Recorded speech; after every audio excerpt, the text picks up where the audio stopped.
Welcome to my YouTube automotive channel. In today's video I'm sitting in a 2024 Chrysler Pacifica and I will show you which fuse to check in case your parking sensors are not working.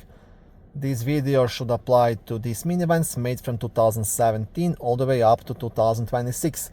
Also, if this video was helpful, please consider supporting the channel by liking the videos, subscribing to the channel or becoming a channel member. Before checking the fuse, first of course you want to make sure that this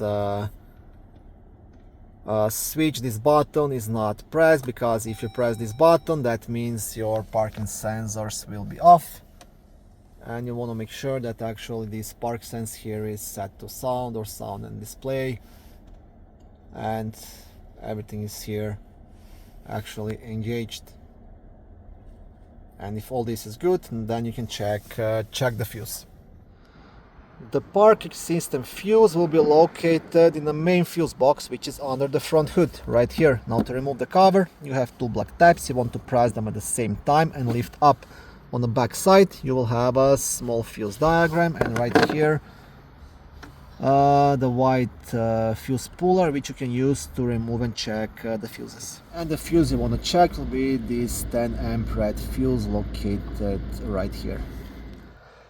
In case this fuse proves to be good, then you want to dig a bit deeper. You want to check each of the parking sensors. You want to check the wiring towards it and the electrical connection at it, because quite often lots of mud and debris and water gets into that area and damages things. If everything looks good, then there is a big possibility that one of the parking sensors failed and will have to be replaced.